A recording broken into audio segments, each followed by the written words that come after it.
Testing took longer than anticipated. Sorry for that.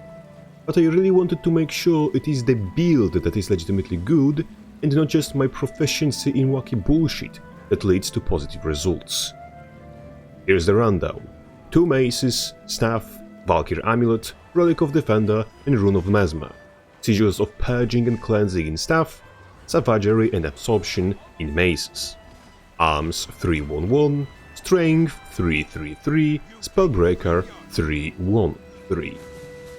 Notable alternative options are restorative strength and revenge counter, as they are both reliable sources of resistance which will come extremely handy against every blind or chill spammer in the game. Especially revenge counter, which grants its resistance before counter hits, effectively making your counters entirely blind proof. Skill-wise, we run of course natural healing, balanced stance and boost charge. Nothing beats that. But rest of our build will end up being somewhat matchup dependent. Elite is less of a question, as question do you want to run Rampage is nothing really complicated. If you do, then Alcoholic Father stance it is. If you don't, your entire team will thank you, and your every opponent will curse you for dropping that big juicy battle standard on their subcompetent selves as soon as their bodies hit the downstate. Yes, quickness affects the casting speed of battle standard, so you can slam dunk thieves, elementalists and mesmers before they have chance to port away. Our remaining utility slot, one where prior to testing imminent threat used to reside, is now much more competed for, with Endure Pain, Berserker Stance, Featherfoot Grace, Signet of Stamina, Shake It Off, Stomp, Doylac Stance, Banners of Defense, Tactics and even Banner of Strength, Throw Bolas, Signet of Might or Frenzy all make for situationally superior alternatives. You see, imminent threat is a great utility, especially in fights against rangers and clone mesmers, where it's more likely to hit additional targets. But here's the kicker. It has to hit something.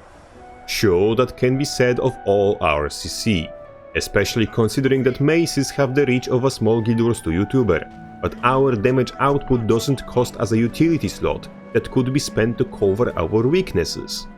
Signet of Stamina and Shake It Off provide a buffer against condition damage you otherwise lack, and if you happen to fight classes that rely on debilitating conditions to fight you, for example enemy has 2 Reapers, you can even slot Sight Beyond Sight, as it essentially serves as blind, chill, fear, immobilize and weakness remover that stores ammunition, which can come in handy whenever our resistance uptime isn't enough. But in the same situations, Berserker Stance will suffice as well. All stun breaks, of course, break stuns, and slotting Doylac Signet or Banner of Tactics for extra stability against especially stun-heavy comps is often a better idea than strolling around with a taunt. Banner of Defense provides more barrier than imminent threat in all situations other than 1v3s, and does so team-wide, with Aegis and Regen added on top, making itself a much more enticing option for self and team-wide preservation. Not to mention, it can be dropped independently from your position and has a quarter-second cast time, which with quickness and dual wielding is practically instant, in fact fast enough to weave it in between attacks in our combo if the situation calls for it. Only wildcard options here are Throw Bolas, which can be used to catch opponents trying to kite you, fabricate Adrenaline of Opportunist trait, and secure your combo strings with long-ass 8 seconds of Immobilize. Banner of Strength, however, is the balls to the walls approach, as it is essentially a third crushing blow that can be dropped from distance, and is available as you run with staff, and you can drop it on enemies CC'd or immobilized outside your normal reach, for example by your teammates or if Tremor by some miracle lands at max range. Definitely the most fun-oriented option. And we can allow ourselves some fun, as entire core of this build is one gigantic enabler of wonky tomfoolery. You know that Valkyr stats with Great Fortitude grant us 30,000 health, and that we capitalize on it with natural healing for half of that value.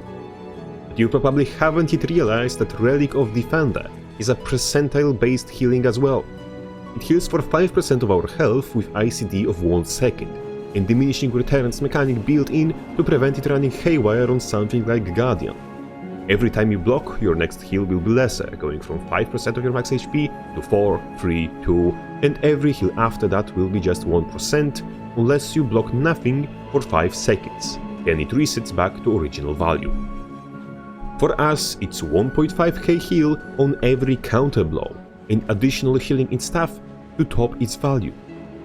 We utilize Relic pretty much every time it resets its diminishing returns, maximizing its potential value and effectively healing in maces as much as you would normally with staff, while staff has its healing effectiveness in those rare moments we will beat out practically doubled. Sustain on this bitch is absolutely insane. And if you slap on an extra stance or banner of defense for survival, you'll be harder to bring down than an entire communist block was. Which still means you can get shredded out of stealth, but you'll have the time necessary to react even if your ping is larger than your frame rate.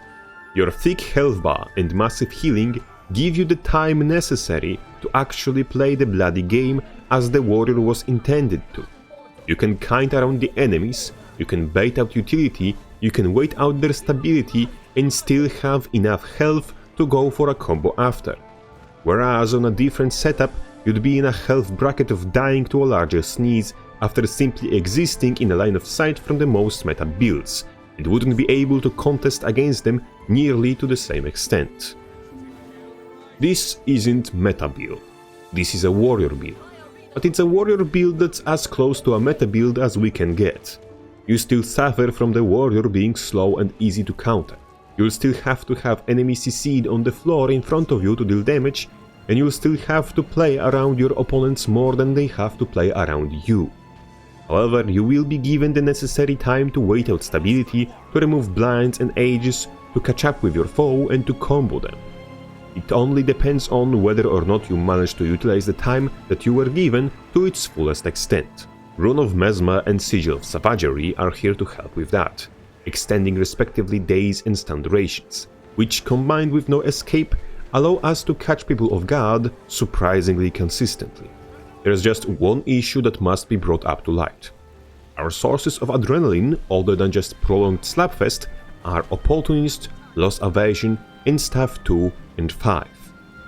Most of which require enemy to get CC'd to grant us their effects. Meaning our adrenaline generation is going to be different around teammates and in 1v1s. Furthermore, it will be different between fights with enemies that have scarce stability and those with ample amounts of it.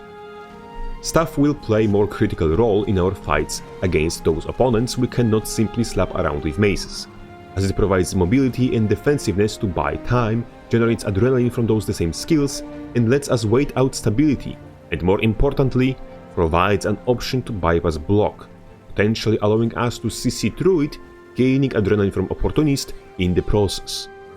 Loss Aversion lands in similar boat, as we don't run Dagger, hence we don't have the free unblockable boon rip it provides. And therefore our only consistent boon removal comes from Disruptive Force and Sigil of Absorption. Loss Aversion grants 2 adrenaline per boon removed, which can stack up quickly due to no internal ICD, letting us almost cap our adrenaline off of skills like Snap Pull or even Full Counter aimed at the middle of a teamfight. And most importantly, because Sigil of Absorption and Dispelling Force are counted as separate instances of boon removal, a singular CC launched at a buffed opponent is likely to land us 4 adrenaline, in addition to Opportunist's 5 and a single one from the hit itself, instantly putting us at the threshold we need to access our burst skills, which means we can easily access our bursts so long we are able to weasel around stability, ages and blindness.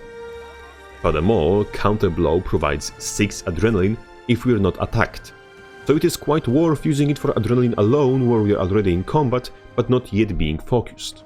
Overall, build performs sufficiently well, and can be quickly adjusted to whatever needs you may have with a simple utility skill change. Need more stability? Switch Imminent Threat for Doilac Signet. Need more cleanse? Use Shake It Off instead. Want more barrier? Banner of Defense.